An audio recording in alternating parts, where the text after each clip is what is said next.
Bienvenidos, bienvenidas amigos, amigas a este programa de Lean con amigos y café. Vamos a estar tratando el día de hoy un libro bastante voluminoso. Es una biografía de el autor, de la autora Christine Tietz sobre la vida y obra de Karl Barth, publicado por la Oxford University Press. Actualmente este texto solamente se encuentra en inglés, no ha sido traducido. Esperemos que alguna editorial se anime a presentar la traducción, porque es la obra más completa de este autor o sobre la vida de este autor. Y pues quiero compartir con ustedes pues algunas citas que vienen aquí. Vamos a hacer un recorrido sobre la vida de Karl Barth y yo lo recomiendo mucho. De hecho, pues es parte ahora de la bibliografía que estaré presentando para el tema de la teología dialéctica o teología dialogal que desarrolló Karl Barth a inicios y mediados del siglo XX y que estaremos estudiando en el curso de teología contemporánea.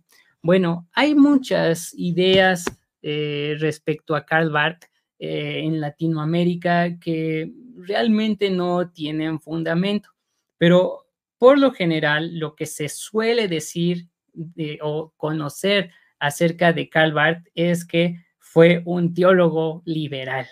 Así, he tenido conflictos en varios seminarios por tratar su teología, y no con la institución, no con los directivos, porque obviamente me invitan a mí para dar el curso, sino con los alumnos, por esas ideas preconcebidas que tienen, por esas ideas que les han metido algunos pastores o incluso algunos otros maestros de sus propias denominaciones.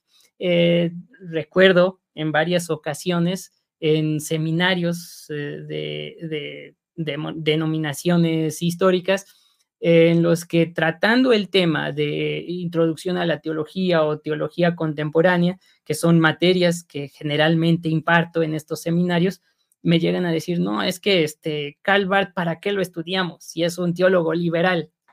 A ver, primero, es uno de los teólogos más importantes en la historia del cristianismo. Algunos consideran que Karl Barth es el teólogo más importante del siglo pasado, y todavía hasta este siglo se considera uno de los teólogos, o si no es que el teólogo más importante, y hay que estudiarlo. Segundo, no es liberal. Si conocemos un poquito de historia respecto a las vertientes teológicas que fueron surgiendo a partir del siglo XVIII, XIX y XX, vamos a ver que en el siglo XIX se desarrolló en sí lo que es la teología liberal. Los maestros de Karl Barth eran teólogos liberales, entre ellos el grandísimo Adolf von Harnack, que va a desarrollar la teología liberal, tal cual, y que va a estar en diálogo con la modernidad, ese periodo histórico en el cual se vivía, tratando de presentar el cristianismo como algo aceptable todavía en la modernidad. Como alumno suyo, Karl Barth va a ir reflexionando respecto a las premisas que le fueron enseñadas, pero va a dar un giro completo en esa manera en la que se iba haciendo teología. Y él va a desarrollar lo que se conoció como teología dialéctica, respondiendo e incluso confrontando a la teología de sus maestros, por lo que no es un teólogo liberal. De hecho, algunos historiadores, teólogos, presentan que Karl Barth puso la estocada final a la teología liberal. Pero entonces, ¿de dónde surge que Karl Barth es liberal? Precisamente del otro lado del charco, en los Estados Unidos de América. Ahí se fue desarrollando lo que se conoce como fundamentalismo. y es precisamente del cristianismo evangélico fundamentalista norteamericano que se le pusieron todos esos motes a Barth de teólogo liberal, de teólogo neortodoxo, incluso de hereje. Lo combatieron figuras como Schaeffer, Francis Schaeffer, ¿no? Que les gustaba ahí hacer un tipo de teología criminalística, viendo a ver en qué fallaba, qué decía, qué no decía.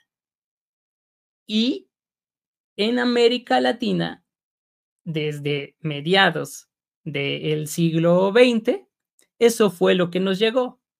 Por eso, muchos pastores que han transmitido esas ideas respecto a Calvart, las compartieron con los jóvenes actualmente en el seminario. Y por eso llegan con esa idea, no, Calvart es liberal, es un hereje, es un ortodoxo. Bueno, vamos a ver su obra, vamos a estudiar sus libros. Y me parece que una buena manera de introducirse a su pensamiento es esta biografía. En esta biografía, la autora Christiane Tiatz no solamente presenta una biografía de su vida con anécdotas, sino que realmente va a ir desarrollando el planteamiento teológico. Y es que aquí tenemos una cuestión. Biografía y teología van de la mano.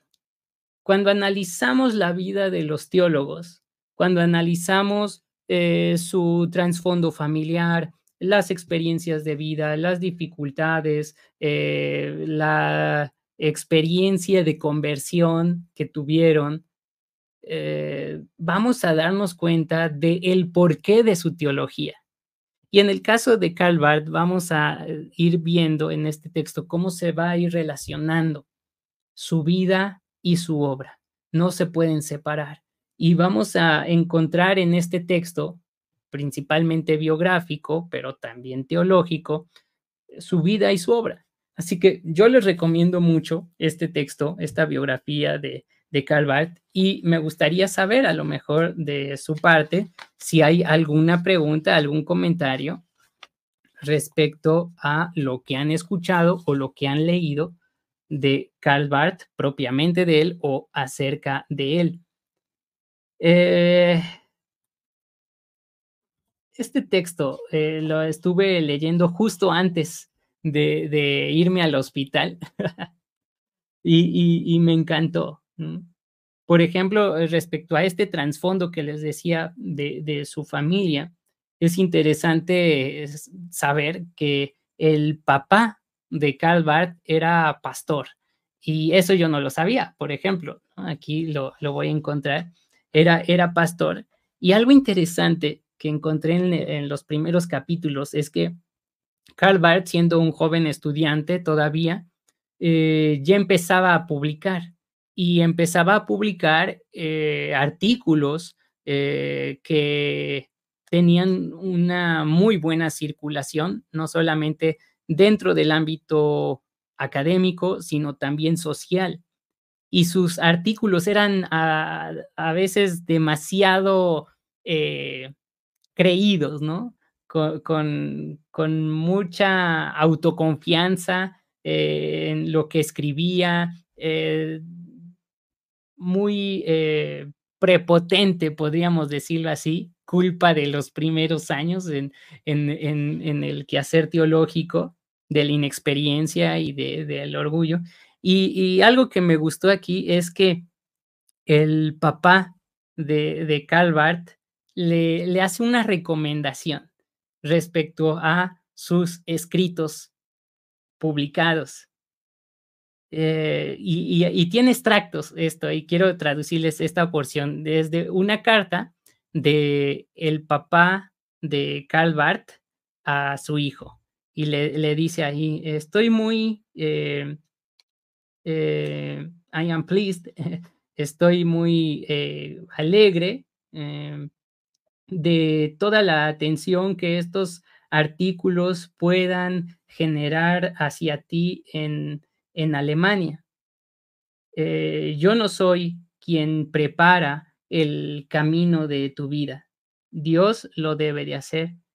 Y hasta ahora Dios te ha guiado benevolentemente, a pesar de todo el tipo de cosas que tú aún no entiendes. Pero me gustaría decirte una cosa una vez más. Escribe tanto como tú quieras, pero no dejes que lo publiquen inmediatamente. Aun si toda una nube de académicos, te lo pide. No se supone que llegues a ser tú un periodista, así que, conserva tus escritos antes de publicarlos. Eh, espero que tengas una vida muy larga, y puedas realizarlo, ¿no? Em, esta carta que le escribe su papá me gusta mucho, porque vemos ahí el cuidado paterno, ¿no? Que él recibió. Y esta atención y estos consejos que a lo largo del texto de los primeros años se ve que su papá ahí estaba, ¿no? Con él. Y eso me recordó mucho, algunas vivencias que yo tuve con mi padre. Como les he comentado, mi papá falleció hace algunos años y todavía me duele, me hace falta en sus consejos. Pero me acuerdo de una situación interesante cuando estaba yo, en la iglesia, todavía no me iba al seminario, y allí yo, tenía, pues, ahí, responsabilidades con los jóvenes. A veces me tocaba dar un tema, y en una de esas ocasiones, mi papá era pastor, entonces yo estaba haciendo allí mis apuntes, un bosquejito de una paginita ahí, yo teniendo en cuenta según un gran estudio. Y llego con mi papá y le digo, mira, papi, ya tengo listo aquí el sermón o el tema para el domingo con los jóvenes. Y entonces mi papá así tomó mi hojita ahí de apuntes, la revisa, la ve y me la regresa. Y yo, ¿qué tal? ¿Qué tal te pareció? Y mi papá así, con toda la honestidad del mundo, la franqueza y la ternura. "Mm, está bien, como tú no sabes", ¿no? Así fue, devastador para mí, pero me puso en mi lugar y me instó ese tipo de comentarios, ¿no? Que a veces él me hacía de: "Mira, tienes que hacerlo de esta manera". Si yo le decía: "Oye, ¿qué sabes en cuanto a esto?". Y eso me encantaba. Llegaba, si yo tenía una pregunta doctrinal o teológica o de interpretación, llegaba con mi papá y le preguntaba y me decía: "Ah, léete este libro".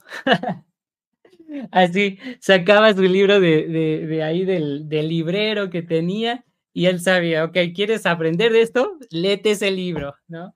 Ese tipo de relación de padre con hijo que leo en el texto que tuvo Karl Barth, y así yo lo tuve con mi padre. Y precisamente esas experiencias te van forjando, te van guiando. Así que para los padres de familia que están con los niños, con los hijos, pues aprovechen esas oportunidades, seamos guía de ellos, y también quienes tienen todavía padre, que puede darle algún consejo sabio, déjense guiar. Bueno, el papá le daba aquí un consejo precisamente en cuanto a sus publicaciones a Karl Barth, ¿no?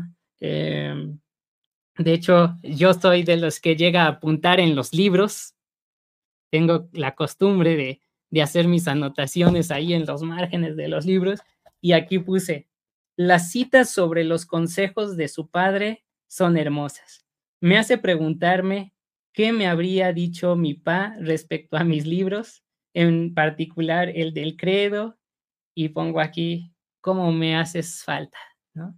Porque son recuerdos, son memorias, son, guías en la vida, que uno va forjando, ¿no? Y esto lo veo aquí en la vida de Karl Barth, y posteriormente también él va a dejar su impronta en sus hijos, quienes también, al menos uno de ellos se convertiría en profesor de teología y otro también en pastor en una comunidad allá en Alemania. Entonces, son vivencias que van desarrollando también el quehacer teológico. Son algunas páginas, ¿no? De cosas que no conocía a profundidad de Karl Barth, y lo va hilando esta autora con el desarrollo teológico. Hay mucho que tratar, por supuesto, de la teología de Karl Barth, y este no es el espacio para hacerlo. Para ello está el curso de teología contemporánea, al cual les invito y animo a que se inscriban. Empezamos el siguiente lunes y ahí sí vamos a entrarle de lleno a lo que es la teología dialéctica o teología dialogal, como Barth prefería. Vamos a hablar de eso. Y el planteamiento de Karl Barth que va a desarrollar allí es que eh, no se podía concebir a Dios como eh, revelándose a sí mismo en la historia, o la historia como la última revelación de Dios, que era lo que Hitler planteaba en ese momento del surgimiento nazi. Había mencionado Hitler que esa historia del pueblo alemán era la manifestación de Dios, la manifestación misma de Dios, vinculando a Dios con el proyecto nazi. Y Karl Barth va a decir: "No, Dios no se puede vincular así, en ese sentido, con la historia, ni con el ser humano". Por eso una de las frases, representativas de Barth es Dios y el hombre es hombre. Hay una radicalidad trascendental entre Dios y el ser humano, cuya única vinculación es Jesucristo, la encarnación de Dios. Entonces va a refutar a la teología liberal, le va a hacer frente a el nazismo, posteriormente va a también confrontarse con el fundamentalismo norteamericano y va a tener cambios incluso dentro de la misma teología calvinista a la cual él pertenecía. Él va a hacer algunos cambios en el concepto de entender, por ejemplo, la predestinación.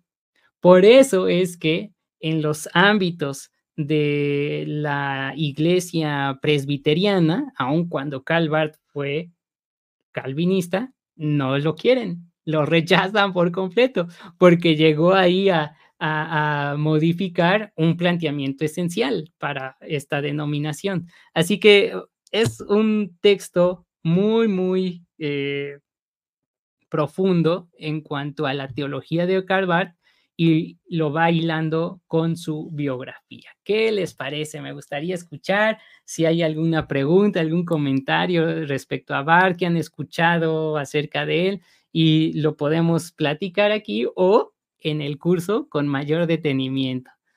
Se los recomiendo. Aquí les muestro nuevamente la portada del libro. Karl Barth, una vida en conflicto, de la autora. Aquí me acerco para que vean el nombre de la autora. ¿Dónde está? Aquí, este lado. Christine Dietz, de la editorial Oxford. Así que lo pueden conseguir en Amazon. Yo ahí lo encargué. Está muy bueno. Me gustó, aun cuando está en inglés, pues yo lo disfruté mucho y espero que pronto lo puedan traducir al español. Pues Esto es Lean con amigos y café. Nos vemos a la que sigue.